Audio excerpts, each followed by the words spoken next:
people are going to remember you based on how you make them feel. To find the ways that your feelings can 110% and really meet people where they're at usually comes out the most authentically and vulnerably when you're speaking on things that you're passionate about. For me, I wasn't finding anything like that out there. I was finding Christian music with that cinematic sound, but I wasn't finding like actual worship music in that genre with that sound. And so I thought, oh man, I would love to create something like this. So if we look at it today, it is something I genuinely do love doing because I do see it as a form of art. I don't just see it as a task that I need to do to promote the real art.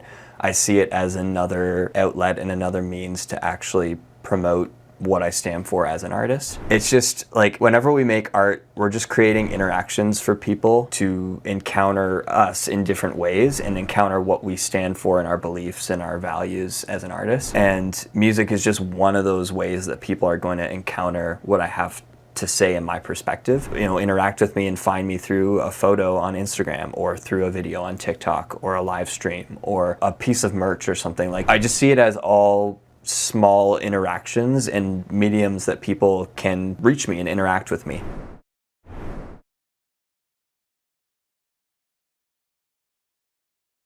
All right, hey everyone, welcome to the Christian Music Mentor podcast. I am so excited for today because over the 5 years of coaching, having guests on, and many Zoom calls, this is actually the very first video podcast we've done. So I'm super excited here. And we have a very special guest for today, Matt McLeod. He is an amazing cinematic artist and social media influencer. He has over even 150,000 followers across social media, a ton on TikTok. And he's got a really cool niche that he's going to talk to us a bit about. And he's learned so much about being an artist, producer, someone who's really uses social media for good. And we're going to kind of dive into his story. So welcome here, Matt.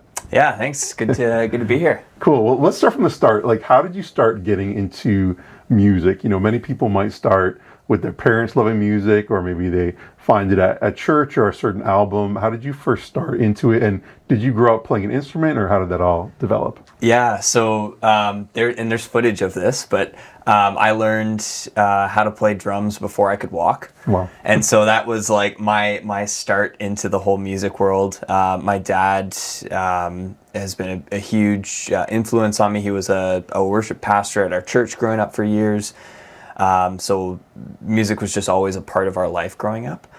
And he always encouraged us, you don't have to pick this instrument, like you don't have to do piano lessons if you want growing up, but I want you to pick an instrument that you love and I want you to really develop it.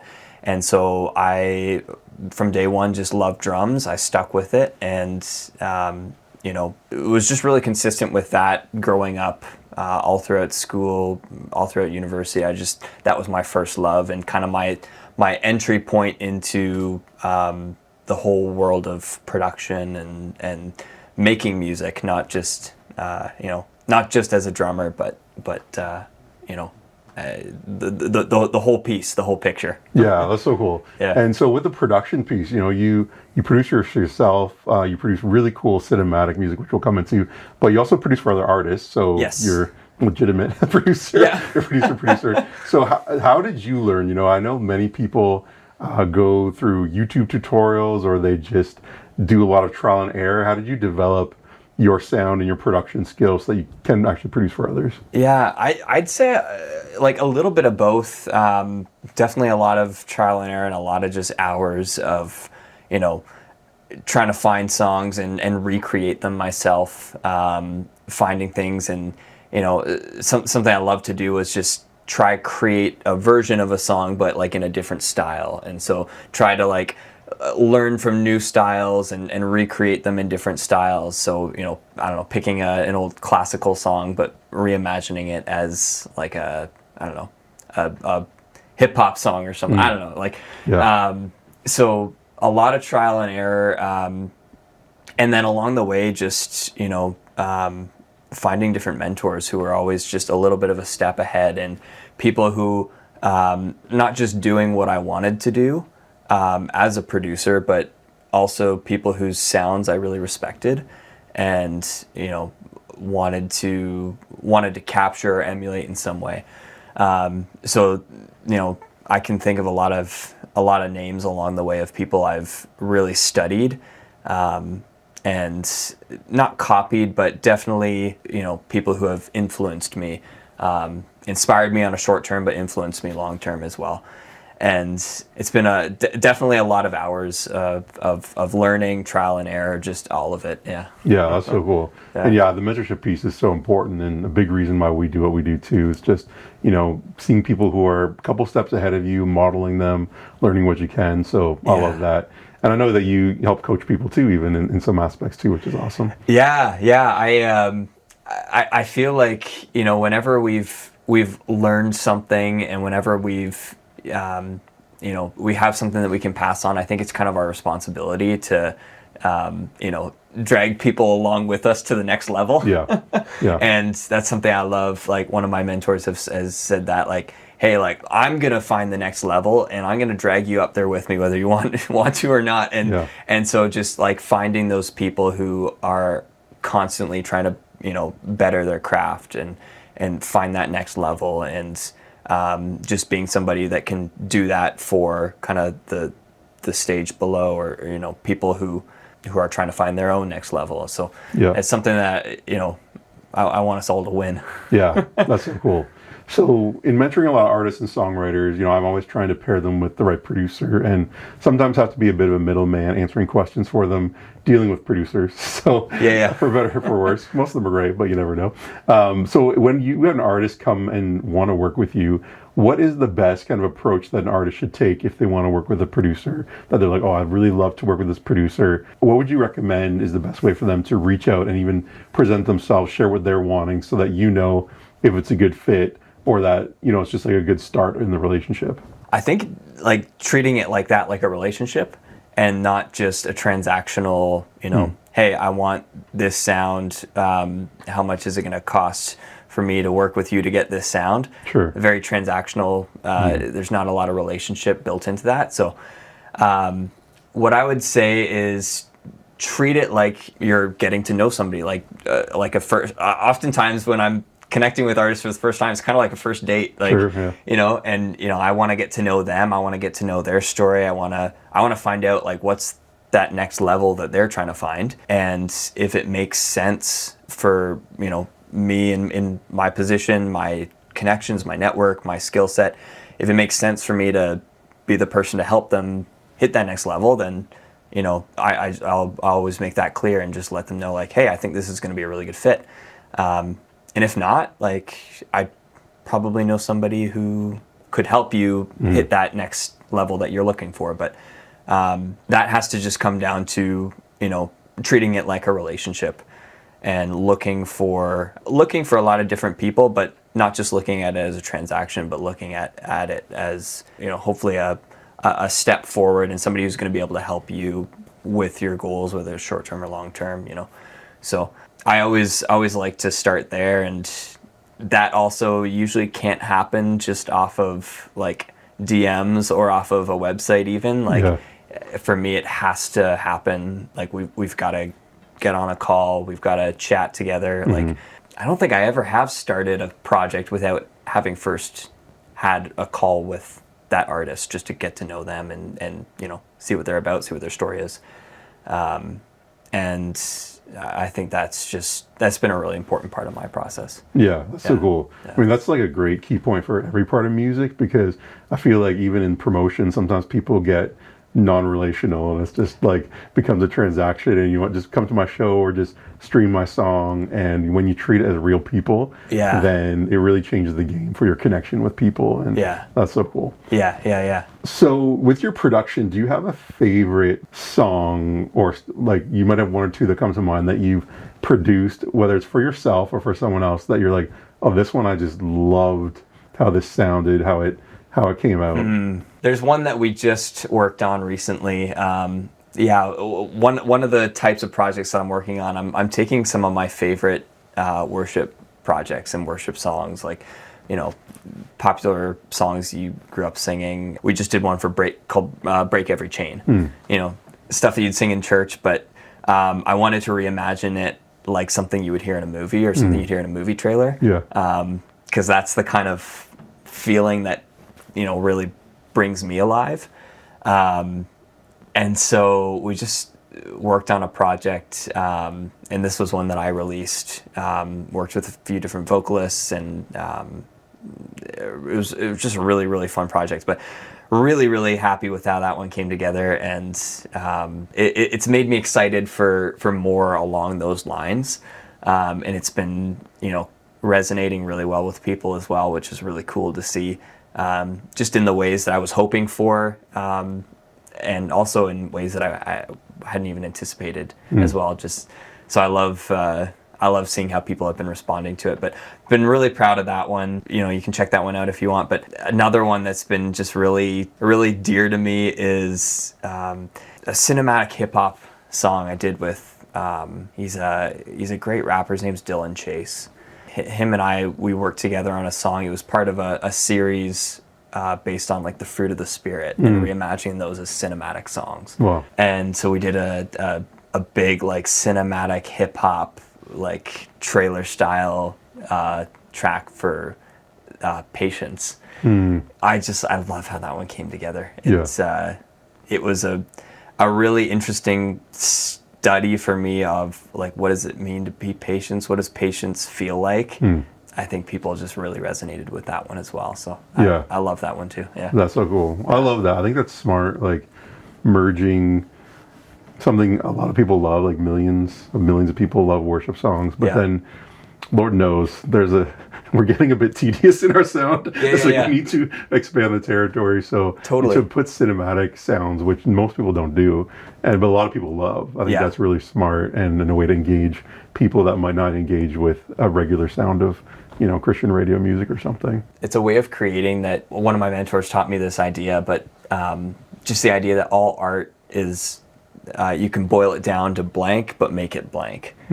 And taking one idea and reimagining it, whether it's just inspiration from it or just taking it and kind of repackaging it in a new way. And for me, I wasn't finding anything like that out there. I was finding Christian music with that cinematic sound, but I wasn't finding like actual worship music, like worship music in that genre with that sound. And so I thought, oh man, like I would love to create something like this. So it was a fun little idea of taking something that I love and repackaging it in another way that I love. Yeah. And so I think a lot of people who love both of those things, it's been really cool for them to get to interact with it in that way. Yeah, that's so cool. Yeah, so your brand, I mean, even when I think about your social media and your TikTok, you have a lot of followers there. It really heavily, focuses on this cinematic element weaving through it. So how did that start for you? I also probably not love as much as you, but I remember hearing the Lion King soundtrack or the Titanic soundtrack or Gladiator, and you're just like, what is this music? Like, it's just so epic. When did that start for you? Was there a certain soundtrack or movie you saw or time that you're like, whoa? And how did you really dive in deep to that world? Yeah, there is a specific moment. Just side note, when you mentioned those titles, last fall, I'll keep this quick, but last fall we got to go see Hans Zimmer live in Toronto. Oh my gosh. And so he did Gladiator, he did Lion King. And to be able to sit in Scotiabank Arena in Toronto and, he has his 60-piece band on stage. He has all the original singers from the movies. Like it was so crazy. Oh my gosh. Yeah. Definitely worth it if the opportunity comes up to go see him. But yeah, first moment for me, I still remember, I think, it would have been 6 years old. And I was sitting in a theater and we were watching Star Wars Episode 3. It was like the culmination of that whole saga. We had been waiting for it. And I just remember sitting there as a 6-year-old. And this was one of I'd seen a few other movies in theaters up to that point, but at 6 I hadn't seen a lot in theaters yet. And to experience just the sheer power of John Williams' score in that opening scene just coming at me, like it just felt like larger than life. Yeah. And it just felt like just insanely epic, like awe-inspiring, wonder-filled, like it was like too much to take in. And it was overwhelming in like an incredible way. And I just love that feeling of pure awe and wonder and just, that epic feeling. And that was I think one of the earliest moments I can go back to where that just totally kind of came over me. And I just remember wanting to always re-enter that feeling and capture that feeling and share it in some way or bring it into what the other things I was doing, whether that was like having sword fights with my brothers or something, or like as a kid playing Lego and creating these epic stories and having soundtracks playing, and like I just wanted to capture that epic feeling and bring it into everything I was doing as a kid. And from that moment on, it was just carrying that sound into everything that I made. Going forward. So that's amazing. So with producing it, one day you'll probably get to use a live orchestra. Or do you mostly use samples right now? I'm guessing because it's pretty expensive. A lot of sound libraries. But it's funny, like that's something that I've been thinking a lot about. Just the past couple years is, ways that I can, include more people in the process, or even, if there's opportunities to involve like, youth orchestras or things like that, like just opportunities for other people to kind of engage in that sound. And so it's been something I've been thinking a lot about, but right now it's a lot of, I've invested a lot in sound libraries, and I'm a bit of a collector at heart, so it's risky, but That's awesome. So let's talk about your TikTok. I think that's really interesting. You do a lot there. You got a good amount of followers. First of all, how did you get started? Do you like it, or are you one of those social media? Because I know some social media people. I heard one artist recently say like, "This is an act of worship." I don't like it. Like, it's obedience. Because some people just don't like it as much. It's my sacrifice. It's like a sacrifice. But I heard Forrest Frank say that about his touring too. He's like, I don't especially love being in front of people. He's like, I just do it out of interesting, out of obedience or whatever. But so what's it like for you, and how did you get started?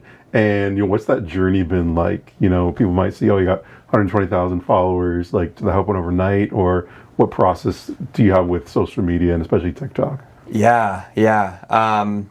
Well, it is something, if we look at it today, it is something I genuinely do love doing, because I do see it as a form of art. I don't just see it as a task that I need to do to promote the real art.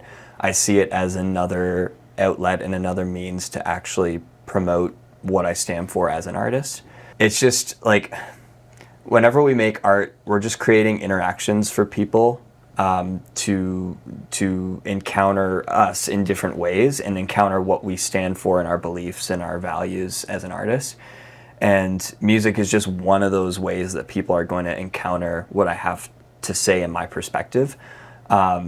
A lot of people may interact with me and find me through a photo on Instagram, or through a video on TikTok, or a live stream, or like a piece of merch or something. Like, I just see it as all small interactions and mediums that people can reach me and interact with me. And so I love looking at it like that, instead of just this tool to that I have to use to promote my real art, because it's all art if you are willing to look at it that way and willing to create with that sort of lens. That was not always how I saw it. I think I got on TikTok specifically, it would have been probably around the pandemic.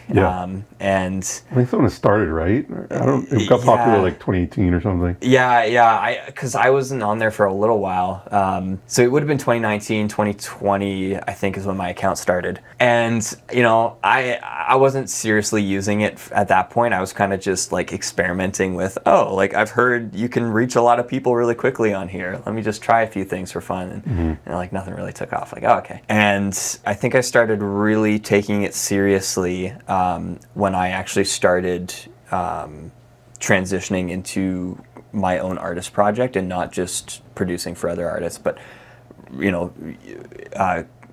actually launching and releasing my own art as well.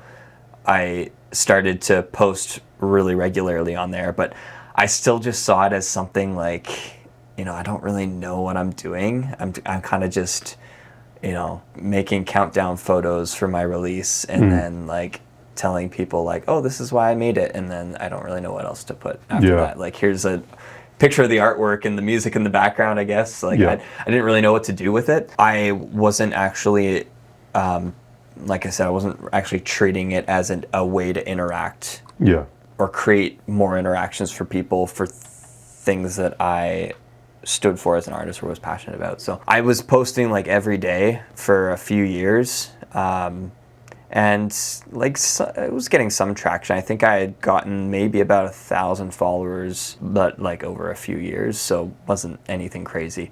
And I still remember the moment where things clicked and that mindset shift kind of it really registered for me, and I started creating out of that new place of like, hey, this is art in itself. Mm-hmm. This is not just a tool for the art; it's art itself. And from that moment on, I still remember that was kind of my first viral video on TikTok.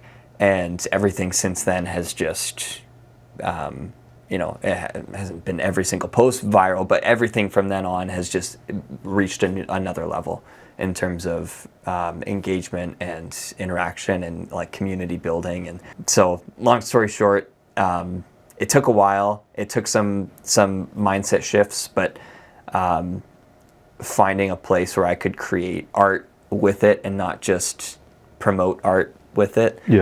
That's when things really shifted for me. Yeah, that's really cool. I really like that idea of creating art, like whether it's even your social media or your website, your merch, like just making it all part of art rather than just my music's art and then everything else is just some supporting it. I love that idea. I think maybe it's a more well-rounded way of looking at your artistry, because you are not just a musician.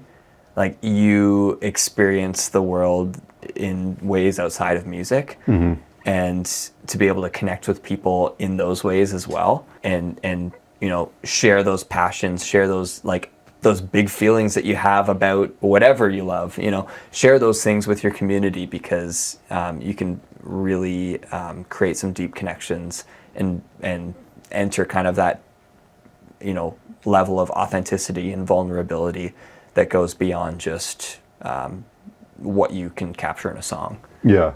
That's awesome. It made me think of too, you shared with our community once about kind of pairing what you love with your music and kind of creating some stuff out of there. Can you share a bit about that for someone who is like, I don't even know what to post on social media? Like, the same thing, I could post 10-day countdown, I could post here's my music, but maybe incorporating like the unique parts of your personality or some hobbies that you have into it, like you've kind of done. I think a lot of it comes down to just the idea that people are going to remember you based on how you make them feel, and to find the ways that your feelings can come up 110% and really meet people where they're at, and that usually comes out the most authentically and vulnerably when you're speaking on things that you're passionate about. So if you're really passionate, like in my case, I'm really passionate about cinematic music and soundtracks and composers and film and that kind of thing. I could talk for hours about it, and it's something I could just chat with my friends on for there's no pressure. It's me being me, right? It's me being authentic, and people are always trying to find that level of authenticity. So, okay, if you're trying to be more authentic in with your audience and meeting them where they're at, like, use the things where you feel most authentic and the things that you're most passionate about. Use those as a means to connect with them. So if you're like really passionate about, I don't know, you're like really passionate about food and like, maybe barbecue specifically, like you're a big barbecue fan, which I am. How could you use barbecue as a way to, meet your audience and also share your perspective as an artist? Like, what if you, told a story while you were making this really beautiful barbecue, meal? I don't know if barbecue can be beautiful, but, a great barbecue meal. Like, what if you told a story about, something and an impactful moment for you, and using something that you love to just enter that place of authenticity and to use that as a kind of a lens to create through and a way to meet people where they're at. And the cool thing is, like, you're going to meet a lot of people who also share that passion and share that love, and they're going to really click with you, and they're going to want to, connect with you, and they're going to want to be a part of your world and part of your circle. And just like that, you're at the start of building community with people and inviting people into your circle and into your world as an artist. So it's I love to kind of like boil it down to kind of 3 sort of like questions you can ask yourself if you're trying to kind of show up in a way that's more authentic and passionate. Just start by like asking yourself, like, what are some things that you love and some things you're passionate about? How do they make you feel? Like, why are they important to you? What's the value they bring you? And then how can you use those things, those love lenses, those passion points, how can you use those as a means to connect with people and share your why as an artist? And so that's something I've really tried to do with my audience and my community on everywhere, but especially TikTok. Going through those 3 things, I love cinematic music. I love soundtracks. They make me feel like I'm part of this epic world, and they make me feel awestruck and overwhelmed and all these things. Cool. Okay, so how can I now capture that feeling and that passion point in my content and use that as a way to connect with people who share that feeling? And how can I insert my my perspective or my music or my whatever it might be? How can I insert that into that scenario as well? So it takes some practice, and it's just a different way of creating content, I think. But it's if you really sit with it, it's a great way to guarantee that you're creating out of a place of passion and love. And generally that's where people tend to burn out with content, because they're not enjoying what they're making, and they see it as a task, and they're just seeing it as something I have to do, instead of something that you get to create based on what you love. Yeah, that's so good. Such good advice. And then let's talk about community for a second too, because even if you do have a post go viral or something, you got a bunch of followers, like, well, what do you do with it? You could just let them sit there. But how do you practically build community online with people? Like, what are some things that you might do, whether it's, well, I'll just let you be open to say, like, what are some things you do, practices or habits that you're in that really help develop the community of followers that you have? A big one that I like to do, and that I'm actively doing, like, I try to get people off of social media right away, because that way I'm not at the mercy of an algorithm, and I try to get people who have had that first interaction with me, and they love what I'm about, and they're starting to maybe engage more regularly with my content. Those are the people that I always want to try to create opportunities for them to come off a platform and come join. Like, we have a Discord community that we've set up, and so it's just like an extra level of community that's off platform that I can control. It's not based on an algorithm, and so I love creating spaces like that. I mean, you can do something like that even with an email list as well, but like, just kind of bringing people off of social media into another sort of closed environment, because I think people when they're on social media, they're in a different mindset. They're in a consumption mindset, entertainment mindset.